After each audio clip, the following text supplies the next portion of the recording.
बाकी लड़ाई है ना, मैं आप मेरे से पूछो खानवा की लड़ाई किस किस के बीच में हुई, तो मैं आपको कहूंगा खानवा की लड़ाई बाबर की सेना और सांगा की सेना के बीच। आप मेरे को पूछो सर सारंगपुर का युद्ध किसके बीच में हुआ, कि कुंभा की सेना और महमूद खिलजी की सेना। सर खातौली का युद्ध किसके बीच में हुआ, सांगा की सेना और इब्राहिम लोदी की सेना। अब लड़ाइयां अलग है। अब लड़ाइयां अकबर की सेना और मेवाड़ की जनता। अकबर की सेना और मेवाड़ की जन जन लड़ने के लिए आ गया था, बंदा बंदा लड़ने के लिए तैयार हो गया था साहब, हम भी लड़ने के लिए तैयार हैं। कि प्रताप ने अपनी जनता को कहा, पहली बात तो आप ये देखो कि उदय सिंह राजा बना के गए जगमाल को, जनता बगावत करके राजा किसको बना गई थी, प्रताप को। तो अब प्रताप ने जनता को कहा कि भाई साहब अकबर से लड़ाई तभी हो पाएगी जब तुम गांव छोड़ के पहाड़ों में आओगे, क्योंकि यदि तुम गांव के अंदर रहोगे तो अकबर की सेना तुम्हें परेशान करेगी, गांव पर हमले करेगी, इसलिए तुम कहां पर आ जाओ, पहाड़ों में। तो पहाड़ों में आना जरूरी है, तो सारी की सारी जनता कहां पर चली गई, पहाड़ों शिफ्ट हो गई। प्रताप ने कहा आप चित्तौड़ तो अपने पास है नहीं, तो अपने उदयपुर रहेंगे, तो जनता कहां आ गई, उदयपुर। अब उदयपुर पे अकबर ने कब्जा कर लिया, आपने कहीं गोगुंदा रहेंगे, तो जनता कहां पर है, गोगुंदा। गोगुंदा नहीं रह सकते, यहां पर हमला हो सकता है, अपने आवरगढ़ जाएंगे, तो जनता कहां पर है, आवरगढ़। आवरगढ़ नहीं रह सकते, अपने कुंभलगढ़ जाएंगे, तो जनता कहां पर है, कुंभलगढ़। राजा ने कहा मैं चावंड जाऊंगा, तो जनता कहां पर है, चावंड। गांव में आज दिन तक कहावत है कि मेवाड़ की राजधानी हो गई थी उदयपुर। कौन सी हो गई, उदयपुर। लेकिन अब राजा राजधानी में रहना चाहिए, राजा तो राजधानी में रहता नहीं है, राजा तो पहाड़ों में जंगलों में जहां उसको लड़ने की जगह मिल रही है वहां पे जाके लड़ रहा है। इसलिए गांव में आज दिन तक कहते हैं कि उदयपुर कटे जट राणो जी कवे, उदयपुर कटे जठे राणो। जहां राणा जी ने कहा, राणा जी ने कहा ये उदयपुर, जनता ने कहा उदयपुर। राणा जी ने थोड़े दिन बाद कहा आगे उदयपुर, जनता ने कहा। तो आज दिन तक मतलब किसी की हाँ में हाँ मिलाना होता ना, मतलब मैं आपको कोई बात कहूं यार ऐसे कर लें क्या, और आपको कहना सर जैसा आपको वैसा करने के लिए तैयार है, तो आप उसके जवाब में वापस कहोगे उदयपुर के जट राणो जी का, राणो जी का बट उदयपुर है, जहां राणा जी ने कह दिया वहां पर क्या हो जाएगा, उदयपुर। आप तो कह दो सर ऐसा है, हम उसमें किंतु परंतु कुछ भी पूछेंगे। तो यदि ये कहावतें बन गई कि जट राणो जी का बट उदयपुर, इसका मतलब है जनता कितने साथ आई होगी, जनता में किस कदर राष्ट्रवाद भरा होगा कि वो लड़ पड़े, वो भिड़ गए। और इसीलिए सक्सेस हुआ जाता है। जब तक सेनाओं की लड़ाई होती है ना तब तक सफलता नहीं मिलती, पर जन जन के अंदर जब ये भाव घुस जाता है कि हमारा देश और हमारे देश पर किसी का कब्जा होने नहीं देंगे, फिर कितनी बड़ी साम्राज्यवादी शक्ति हो वो सामने टिक नहीं पाती, उसको बाद में हार माननी पड़ती है। सेम मेवाड़ में देखने को मिला कि 1585 के बाद अकबर ने हमले ही नहीं किए। ऐसा क्या है, इतना बड़ा भारत का बादशाह जिसके पास पूरे भारत की सेना थी, जो पूरे भारत के इलाके जीत रहा है, मेवाड़ में हमले क्यों नहीं कर रहा। उसके समझ में आ गया साहब यहाँ राजा से लड़ाई नहीं है, यहाँ जनता सामने हो रखी है। जनता अपने राजा से इस कदर साथ में खड़ी है कि जनता कह रही है आप चिंता मत करो। आप इमेजिन कीजिए कभी कि जंगलों में रहने वाला भील समुदाय पूरा का पूरा हल्दी घाटी युद्ध में लड़ने के लिए उमड़ गया था। बदायूं नहीं कहता है कि जब हम भीलों के गांव से निकलते पता नहीं तीर कहां से आके लग जाया करते थे, हमारा आटा पानी छीन के ले जाया करते थे वो लोग। इसका मतलब जीना दूभर कर दिया है मुगलों का यहाँ पे। तो बेचारी कोई सेना आती तो वो डरी हुई रहती कि शाम को रोटी खाएंगे कि नहीं खाएंगे, ये कहीं रात को मार देंगे तो हो जाएगा। तो उस डर के माहौल में क्या लड़े होंगे मुगल, नहीं लड़े तो उनके यहाँ पर पार भी नहीं पड़ी। तो प्रताप ने या हल्दी घाटी की युद्ध ने मेवाड़ की जनता में कैसी भावनाएं भर दी थी, राष्ट्रवाद, कैसी भावनाएं भर दी। मैं और पुनः कहता हूं, हम 1947 से पहले हम सब अलग अलग देश के लोग थे। आप में से कोई भरतपुर का रहा होगा, देश थे अलग अलग। भरतपुर एक देश था जिसकी इंग्लैंड देश के साथ संधि थी, करौली एक देश था जिसकी इंग्लैंड देश के साथ संधि थी, जोधपुर एक देश था जिसकी इंग्लैंड देश के साथ संधि थी। हम सारे भारत में मिले हैं। पहले सबके अलग अलग देश थे, अलग राजा, अलग संविधान, अलग कानून, अलग सिक्के, सबके अलग अलग सिस्टम हुआ करता था। बाद में हम सबको मिला के भारत में मिला दिया गया। पर हमारे में किसी में भावना नहीं आती कि मैं जयपुर का हूं, मैं जोधपुर का हूं। मेवाड़ियों में अब तक है, मेवाड़ी आज भी कहेगा कि मैं मेवाड़ का हूं। ये भावना वो राष्ट्रवाद की भावना है, वो राष्ट्रवाद वो नेशनलिज्म है। उसको लगता है कि नहीं यार ठीक है हम भारत के वासी हैं, पर मैं भारत में भी कहां का हूं, मेवाड़ का हूं। ये भावना अपने आप बताती है कि हल्दी घाटी युद्ध के बाद मेवाड़ की जनता में क्या आ गया था, राष्ट्रवाद। मतलब अपने कवियों ने यदि दोहे लिखे हैं ना, तो मतलब एक मेवाड़ पे कोई दोहा है कि मेवाड़ पहाड़ थे, पहाड़ों का प्रदेश था, तो मेवाड़ के पहाड़ों में एक सुअर रहता है। सुअर समझ गए, जंगली सुअर। जंगली सुअर बड़ा खतरनाक जानवर होता है, जो जंगली सुअर रहता है। पहले राजाओं के टाइम में सबसे अच्छा शिकार सुअर का शिकार माना जाता। तो एक राजकुमार है, उसने सुअरों का शिकार करने शुरू किए और उसने पहाड़ों के सारे सुअर मार दिए। फाइनली एक जोड़ा बचा है, सुअर और उसकी मादा। मादा को अपने यहां बोलते थे भूंडन। सुअर की जो पत्नी होती है उसको क्या बोलते हैं, भूंडन। तो एक सुअर बैठा रहेगी, उसकी भूंडन बैठी है, बाकी सब मर गए। एक दिन वो दोनों गुफा के अंदर बैठे हैं और बाहर घोड़ों की टप टप घोड़ों की टाप सुनाई दी। और भूंडन ने बाहर मुड़ के देखा, तो उसने बाहर झांक के देखा, उसको लगा कि राजकुमार के घोड़े इधर उधर घूम रहे हैं। और उसने अपने पति से कहा कि निकल लेते हैं यहां से, सब मर गए, केवल हम दो बचे हैं। और इस राजकुमार को पता चला गुफा में, गुफा तोड़ के बाहर निकालेंगे और अपने को और मारेंगे। इससे अच्छा पिछले वाले रास्ते से, उधर फसलें खड़ी है मालवा की, मालवा में घुस जाते हैं। वो सुअर उस भुंडन को कहता, कवि का दुआ है कि भाई वहां का जानवर भी कितना वीरता से भरा रहा होगा, कितना राष्ट्रवाद रहा होगा उसमें। वो सुअर अपनी उस भुंडन से कहता है कि मगरो छोड़ू हूं नहीं। मगरा समझते हो? मगरा मतलब पहाड़। मगरा मतलब कि मगरो छोड़ू हूं नहीं, कि मैं मगरा छोड़ के नहीं जाऊंगा। भूंडन मत बिलमाए, हे भूंडन मुझे राजी करने की, डिस्ट्रैक्ट करने की, डराने की कोशिश मत कर, मैं ये मगरा छोड़ के कहीं भी जाऊंगा। सेला टकरा झेल स्यूं, सेल मतलब होता है भाला, मैं भालों की टकरें झेल लूंगा। भाई राजकुमार भाले मारेगा मेरे, भाल सेला टकरा झेल स्यूं, भालों की टकरें झेल लूंगा। भाजा वंश लजाए, मैं यदि भाग गया तो मेरा वंश लज्जित हो जाएगा कि मेवाड़ का सुअर होकर भाग गया था। एक कवि ने कहा कि एक सुअर में भी क्या है? वीरता है। एक सुअर में भी क्या है? राष्ट्रवाद है। मैं मेरी जगह छोड़ के नहीं जाऊंगा, मेरा देश है, मेरी गुफा, इसको छोड़कर मैं कहीं भी जाने वाला। मैं अभी थोड़े दिन पहले कहीं कोई रील्स में देख रहा था कि कोई मेवाड़ के कवि वो सुना रहे थे कि चित्तौड़ के पास में एक नदी बहती है, उदयपुर के पास में, उस नदी का नाम है बेड़च। क्या नाम है? बेड़च नदी जाके मिलती है बनास में। किसमें मिलती है? बनास। बनास जाके मिलती है चंबल में, और चंबल जाके मिलती है यमुना। तो बेड़च किसमें मिलती है जाके? बनास। बनास किसमें मिलती है? चंबल। चंबल किसमें मिलती है? यमुना। यमुना ये वृंदावन के इधर आपके मथुरा के रेंज के पास से होके आती है। मतलब यमुना वो नदी है इसमें भगवान कृष्ण खेले। भगवान कृष्ण का जहां पे वो जन्मभूमि, कर्म भूमि रही होगी, वो नदी कौन सी रही होगी? यमुना। तो यमुना एक इधर से यमुना में जाके बेड़च, बेड़च से बनास, बनास से चंबल का पानी उसमें जाके मिलता है। तो बेड़च का एक तिनका, तिनका समझते हो? घास का तिनका जो होता है, एक तिनका पानी के साथ साथ में बेड़च का तिनका यमुना में जाके मिल जाता है। तो यमुना के तिनके की और बेड़च के तिनके की बातचीत आपस में, कि वो यमुना का तिनका बेड़च के तिनके को कहता है कि मैं उस धरती से आया हूं जहां पे भगवान कृष्ण खेले हैं। जिस जिस धरती की मिट्टी में भगवान कृष्ण के पैर लगे थे, उस मिट्टी में उगा हूं। जो पानी कभी भगवान कृष्ण ने पिया होगा, वो पानी पिया है मैंने। तू कहां से आया जो इतना एटीट्यूड लेके घूम रहा है? तेरे में घमंड है? मैं घमंड करूं तो मेरे समझ में आए बात कि मैं भगवान कृष्ण की धरती का आया हूं। तो वो वापस कहता है कि मैं उस धरती से आया हूं जिसमें पानी नहीं है, खून पिया है जिस धरती ने, जिसमें केवल लड़ाइयां हुई है। मैं उस धरती से आया हूं जिसको चित्तौड़गढ़ कहते हैं। इसलिए मेरे में घमंड इस बात का है कि मैं मेवाड़ का तिनका हूं। वो भगवान कृष्ण वाले तनके को नीचा दिखाता है। कवि कहता है तिनके में भी घमंड है, उसमें भी एटीट्यूड है कि वो कहां का आया है? मेवाड़ का। एक सुअर में भी एटीट्यूड है कि वो कहां का है? मेवाड़ का। तो जनता में तो किस कदर रहा होगा? इस युद्ध ने मेवाड़ की जनता में कैसी भावनाएं भर दी थी। देखो बड़ी बात, किसी भी चीज का महत्व इस बात से पता चलता है कि वो घटना हो गई, उसके बाद उसको लोग किस प्रकार से याद रखते हैं। मैं कहता हूं कि अपने में से शायद ही कोई ऐसा होगा जिसके मन में कभी यह आए कि यार मैं पानीपत देख के आता हूं, क्योंकि पानीपत में भारत की बड़ी बड़ी लड़ाइयां हुई थी। संभवतः कोई ऐसा नहीं सोचता होगा कि मैं तराइन जाऊं और तराइन देख के आऊं जहां पे मोहम्मद गोरी और पृथ्वीराज चौहान आपस में भिड़ गए थे। हमेशा भी नहीं सोचते कि यार हमें खानवा की यात्रा करनी चाहिए जहां पर सांगा और बाबर लड़े थे। ये बात दूसरी है कि आप कभी बस में जा रहे हो और अचानक खानवा दिख जाए आपको बोर्ड, और यदि आप हिस्ट्री के विद्यार्थी हो, आप अरे खानवा 17 मार्च 1527 और यहां पर संगा ने बाबर के खिलाफ लड़ाई लड़ी थी, तो आपके सारी बातें दिमाग में आएगी कि बाबर ने जिहाद कर दिया था, तमगा कर हटा दिया था, दारू नहीं पीने की सौगंध खाई थी, जीत गया था, गाजी की उपाधि धारण की। पर यदि आप हिस्ट्री के नहीं हो तो आपके ये बात भी दिमाग के अंदर नहीं आएगी। पर ऐसा क्या है कि उदयपुर आने वाला प्रत्येक पर्यटक हल्दी घाटी जाके आता है?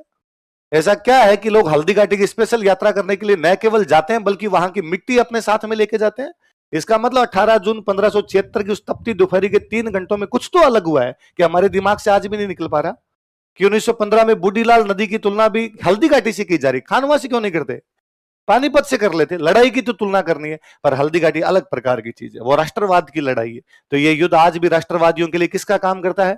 प्रेरणा का काम करता है, मोटिवेशन देता है। ये सबसे बड़ी बात है इसके लिए। अमर सिंह कौन थे तो बताइए अपने को?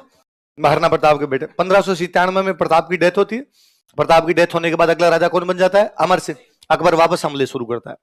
अकबर को लगा यार उदय सिंह ने मेरी अधीनता स्वीकार नहीं की, प्रताप ने मेरी अधीनता स्वीकार नहीं की, क्या पता कौन स्वीकार कर ले? अमर सिंह। इसका मतलब अकबर मेवाड़ के कौन कौन से राणाओं के खिलाफ लड़ा है? उदय सिंह, महाराणा प्रताप और। पर अमर सिंह ने कहा भाई साहब तुम गलत फहमी में है, ऐसी पार ही नहीं पड़ेगी अपने। अकबर 1605 में ये मन में आशा लिया, वही मर गया कि मैं मेवाड़ वालों को अंडर में लेके आ जाऊंगा, लेकिन उसकी आशा या उम्मीद पूरी नहीं हुई। अब अकबर के 1605 में मरने के बाद में नया मुगल बादशाह बना जहांगीर। कौन बना? जहांगीर मुगल बादशाह बना। अब जहांगीर का तो एक ही सपना है कि मेवाड़ जीतना है, क्योंकि बाकी भारत तो उसके बाप ने जीत लिया। तो उसके तो काम ही कौन सा बचा हुआ है? उसने अगले 10 साल तक अपने तमाम सेनापति मेवाड़ के अंदर उतार दिए, पूरी की पूरी सेना मुगलों की तरफ मेवाड़ में उतार दी, पर मेवाड़ झुकने का नाम नहीं ले। मेवाड़ पुष्पा बना हुआ है एकदम पूरा, ये झुकेगा नहीं। 1615 के आसपास में जहांगीर खुद अजमेर आता है। कहां पर आता है? अजमेर। और अपने सबसे ताकतवर बेटे को इधर भेजता है, खुर्रम। किसको भेजता है? जो आगे चलकर जिसका नाम हुआ था शाहजहां। क्या नाम हुआ था? वो खुर्रम को कहता है बेटे खुर्रम जाओ और जाके तुम मेवाड़ वालों को देखो यार क्या चल रहा है उधर, सीन क्या चल रहा है। खुर्रम ने कहा ठीक है। खुर्रम अजमेर से मेवाड़ गया। मेवाड़ जाके उसने अब तक के जो भी सेनापति भले हार गए जीत गए जो भी थे उनकी मीटिंग ली।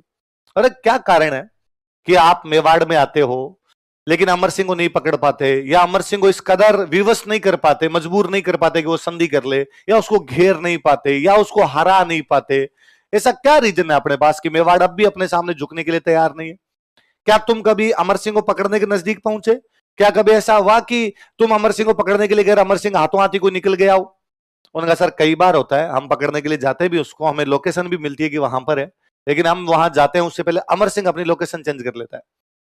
उसको क्या पता चलता तुम इधर से आ रहे हो? सब ये गांव वाले, हम जैसे किसी गांव से निकलते हैं गांव वालों को पता चलता मुगलों की फौज जा रही है, फटाफट आगे गांव आगे गांव आगे गांव, अमर सिंह के पास लोकेशन। अब अमर सिंह को पता होता हम कौन से रास्ते से आ रहे हैं, कितने लोग हैं, वो बीच में हम पर कहीं आक्रमण करता है, हम मारे जाते हैं। अगली बार किसी सेना कहते हैं वापस जाओ, सेना बेचारी मना कर देगी साहब कल तो मार खा के आए थे, हार क्यों भेज रहे हो? फिर सर इन गांव से निकलते हैं, आप हमारे साथ निकल लो। एक भी बंदा पानी पिलाने के लिए तैयार नहीं। इस कदर नफरत भरी हुई इन लोगों में हमारे प्रति। भीलों का तो पता ही नहीं है सर, पता नहीं कहां से तीर आके लग जाएगा, कौन से पेड़ पे टंगे हुए वहां से मारेंगे अपने को। ये रसद पानी लेके ये छीन के चले जाते हैं। हालत खराब है। आप तो बादशाह हो साहब, ऊपर बैठे बैठे ऑर्डर देते हो जाओ लड़ने को। सैनिक बेचारा क्या करे, पर सैनिक का जीव जानता है कि इस मेवाड़ में क्या कठिनाई है। रास्ते हम जानते नहीं, पहाड़ों का प्रदेश है, गांव खाली कर करके लोग उधर बैठे हैं, थोड़े बहुत जो लोग गांव के अंदर बैठे हैं वो इनको जाके सूचनाएं दे देते हैं। खाने के लिए हमारे पास कुछ होता नहीं, अजमेर से रसद मंगवानी पड़ती है। तो खुर्रम ने कहा अच्छा तो समस्या राजा नहीं है, समस्या ये जनता है। हाँ साहब, जनता राजा के साथ एकदम तन मन धन से खड़ी है। तो खुर्रम ने कहा फिर एक काम करो, राजा पर हमले करने बंद कर दो। तो जनता भी करो ना हमले। तो जनता पे क्या किया जाए? तो एक गांव में घुसो, सारे पुरुषों को बाहर निकाल के गोलियां मार दो, सारी महिलाओं को दिल्ली ले जाके बेच दो, बच्चों को दिल्ली ले जाके बेच दो, जितने को रेप करके फेंकी जाए, बलात्कार करके फेंकी जाए, फेंक दी जाए। 3-4 गांव के अंदर मुगलों ने ये किया, जनता त्रहिमाम त्रहिमाम कर गई। जनता सेना का मुकाबला कैसे करे? जनता बता सकती है, सहायता पहुंचा सकती है, लड़ थोड़ी ना सकती है। और वो पूरी सेना आ जाए आपके गांव के अंदर तब तो लड़ने का मतलब ही क्या निकलता है? अब जनता भाग के अमर सिंह के बेटे के पास गई। अमर सिंह के बेटे का नाम था कर्ण सिंह। क्या नाम था? और कर्ण सिंह को जाके कहा, राजा का जो सबसे बड़ा बेटा होता उसको बोलते युवराज। क्या बोलते? प्रिंस बोला करते। इस प्रिंस के पास गई, युवराज को जाके कहा कि युवराज कर्ण सिंह 1527 में जब मुगल बाबर सांगा से लड़ने के लिए आए थे तब से लेके 1615 आ गई। कौन सा सन आ गया? लगभग 90 साल का टाइम है। जहां राणा जी ने कहा वहां हमने उदयपुर बसा लिया, जहां राणा जी ने कहा वैसे हमने लड़ाई कर ली। हमने एक बार भी राणा जी से ये नहीं पूछा क्यों लड़ना है क्यों नहीं लड़ना। हमारे लिए राणा जी का आदेश भगवान का आदेश था, उन्होंने जैसा कहा हमने किया। अब पार नहीं पड़ रही, लुगाई टाबरों को उठा के ले गए, पुरुषों के सबके गोलियां मार दी, पूरे गांव को आग लगा दी, इवन पशुओं तक को आग में जला देते हैं ये लोग, फसलों को आग लगा देते हैं। अब हमारी लड़ने की क्षमताएं नहीं है, अब हमें बचाइए, कुछ ना कुछ कीजिए। कर्ण सिंह जानता था कि राजा का पहला धर्म जनता को बचाना होता है, बाकी सब काम सेकेंडरी है। यदि कोई राजा जनता की भी रक्षा नहीं कर पाता है तो बाकी उसके लिए कुछ भी चीजें मायने रखती नहीं है। कर्ण सिंह अमर सिंह के पास गया, उसने अमर सिंह को जाके कहा कि हमारे पास संधि करने के अलावा दूसरा कोई चारा नहीं है, हमें संधि करनी पड़ेगी। अमर सिंह का दिमाग खराब है, मैं महाराणा प्रताप का बेटा हूं, अरे से कैसे संधि कर ले इन मुगलों के साथ? पिताजी लड़े, दादाजी लड़े, मैं संधि करके नाम क्यों खराब करूं? कर्ण सिंह ने कहा कई बार इसलिए भी रुकना जरूरी होता है ताकि अगले चरण की तैयारी की जाए। कई बार इसलिए रुकना या 2 कदम पीछे रहना पड़ता है ताकि अगली छलांग 4 कदम की लगे। हम इसलिए नहीं रुकना चाहते कि मुगलों के खिलाफ सरेंडर करेंगे, हम इसलिए रुकना चाहते हैं कि थोड़ी शक्ति बटोरें, थोड़ी ऊर्जा लें, थोड़ी सांस लें, ताकि अगले चरण में फिर लड़े। मारेंगे इनको, वापस मारेंगे, थोड़े दिन बाद मारेंगे, पर एक बार रुकना जरूरी है। जनता को एक बार बचाना जरूरी है।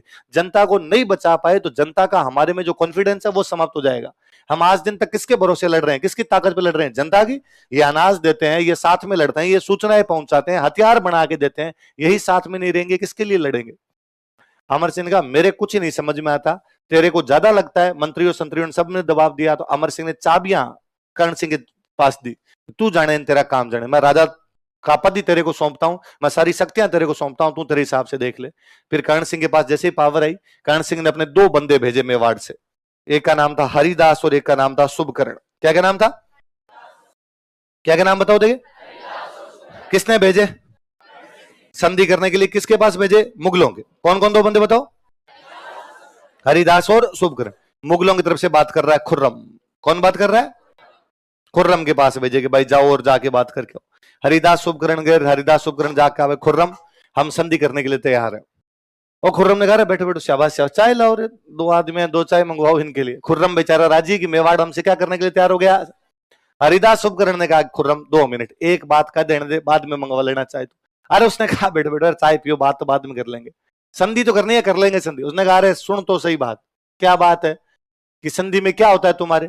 खुर्रम ने कहा सिंपल संधि होती है, जो राजा संधि करता है उसको हमारी सेना में आके लड़ना पड़ता है, जो राजा संधि करता है उसको हमारे राजा के सामने आके मिलना पड़ता है उससे। उन्होंने कहा हमारा राजा नहीं आएगा। क्यों? तो वो संधि क्यों कर रहा है? कि ना संधि भी वो नहीं कर रहा, उसका बेटा ही कर रहा है, और हमारा राजा कभी भी तुम्हारे दरबार में नहीं आएगा, कभी तुम्हारी सेना के अंदर नहीं आएगा, कभी तुम्हारी तरफ से लड़ने के लिए नहीं जाएगा।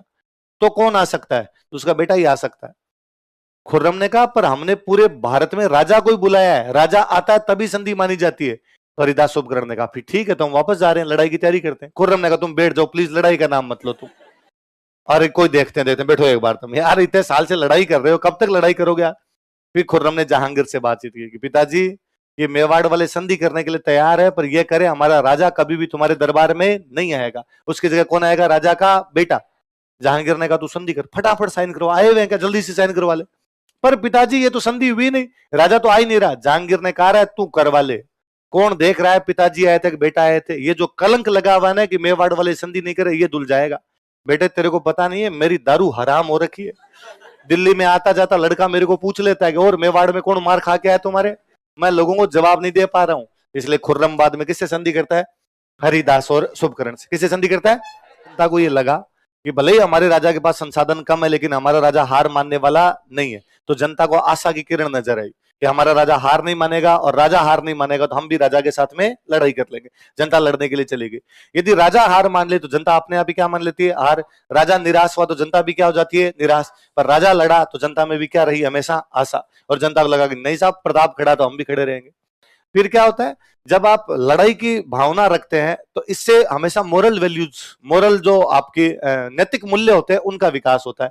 जब आप एक प्रकार से सरेंडर करते हैं, दूसरे साधनों का प्रयोग करते हैं, इसका मतलब आप नैतिक रूप से सही नहीं है। जब वो जनता ने देखा कि भाई प्रताप सब कुछ खोने के बावजूद, आपकी राजधानी आपके हाथ से निकल गई है, आपको पहाड़ों में रहना पड़ता है, आप महलों में नहीं रहते हैं, उसके बावजूद आप लड़ रहे हैं, आपको दूसरा तरीका नहीं अपना रहे कि यार मैं संधि कर लूं, या मैं अकबर की अधीनता स्वीकार कर लूं, या मैं अकबर की सेना में जाके लड़ लूं, मैं भी यार ऐसो आराम ले लूं, मैं भी जाके महलों में आराम से ले लूं। प्रताप लड़ रहे हैं तो अपने को भी इसी प्रकार हर स्थिति के अंदर लड़ने के लिए तैयार रहना चाहिए। मोरल वैल्यू यही तो है। हम गलत साधनों का प्रयोग नहीं करेंगे, हम हमारे कर्तव्य का पालन करेंगे। तो प्रताप कम संसाधनों के बावजूद लड़े से जनता में किसका संचार हुआ? आशा और नैतिकता। किसका संचार हुआ? किसका बताओ देखिए।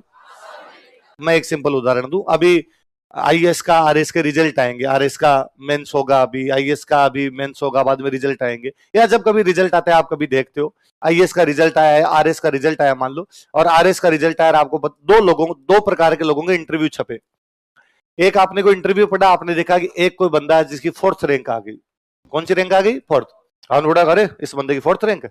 और आपने देखा कि उसके जो है वो 10th क्लास में 87% थे, 12th में उसके 92% थे, उसके ग्रेजुएशन के अंदर भी कोई 80% थे, ग्रेजुएशन भी उसने दिल्ली के किसी बड़े कॉलेज से किया था, उसके पापा है वो आईएएस लगे हुए हैं, मम्मी जो है वो भी किसी बैंक में मैनेजर लगी हुई है, और उसने कोचिंग की थी, और कोचिंग करने के बाद में उसका ये सिलेक्शन हो गया। आप एक रिजल्ट और पढ़ते हो जिसमें एक बंदे की रैंक आई हुई है 632। क्या रैंक आई हुई है? 600। पर आप देखते हो कि उसने 10th के बाद प्राइवेट पढ़ाई की थी, वो सुदूर बाड़मेर जैसलमेर के किसी गांव के अंदर रहता है, उसके पापा नहीं है, वो एक दुकान के अंदर मजदूरी करता है, साथ में पार्ट टाइम जॉब करता है, साथ में पढ़ाई कर रहा था, कोचिंग वगैरह नहीं थी, उसने सेल्फ स्टडी की थी, उससे सिलेक्शन हो गया। हम मोटिवेट किससे होते हैं? 632 वाले से। चौथा हमें मोटिव, जबकि उसकी रैंक चौथी है, दूसरी रैंक 632 है, पर अपने को चौथी वाले का देख के लगता है कि तेरी पहली क्यों नहीं आई? तेरे को घर वालों ने सब कुछ दे रखा था, तेरे तो कौन सी आनी चाहिए थी, तेरे थप्पड़ पड़ने चाहिए, तेरी 3 रैंक नीचे आई है। और 632 वाले को देखकर अपने लगता है कि इसकी जब 632 आ सकती है तो फिर मेरी भी आ सकती है, जबकि वैसे उदाहरण कम है, बहुत कम उदाहरण होंगे जिस प्रकार से पास होते हैं, पर ऐसा एक आधा उदाहरण भी हमें लड़ने की क्षमताएं विकसित करता है, हमें एक मार्ग दिखाता है कि जब ये सही साधनों का प्रयोग करके ये पढ़ाई करके सिलेक्शन करवा सकता है तो हम भी करवा सकते हैं। मैं कहता हूं ऐसे रिजल्ट आने बंद हो जाए, ये जो हर साल ऐसे इंटरव्यू चलते हैं ऐसे ना हो, फिर अपने को लगे कि नहीं यार साधारण लोगों के तो इस वैकेंसी में सिलेक्शन भी नहीं होते, इसमें तो बाकी लोगों के सिलेक्शन होते हैं, तो पहली बात तो हमारे निराशा आएगी। दूसरा, जब फिर हमें लगेगा हमारा ऐसे तो हो नहीं सकता, फिर क्या किया जाए, फिर पेपर कबाड़ा जाए, कहीं से पेपर कबाड़ लिया जाए, क्या ये नैतिकता है? ये नैतिकता नहीं है। पर वैसे रिजल्ट आते हैं, अब वैसा रिजल्ट आएगा, अब आपको आगे कोई कहता है कि मैं तेरे को पेपर दे दूंगा, तो अपने नहीं भाई पुलिस पकड़ लेगी और हो जाएगा। अगला बंदा कहेगा भाई साहब पुलिस से डरता रहेगा और यदि पेपर नहीं लिया तो तेरा कभी सिलेक्शन भी नहीं होगा, और आपको ना होता है, उसका हुआ था पिछली बार। वो जब पढ़ के कर सकता है तो मैं भी पढ़ के कर सकता हूं। ऐसी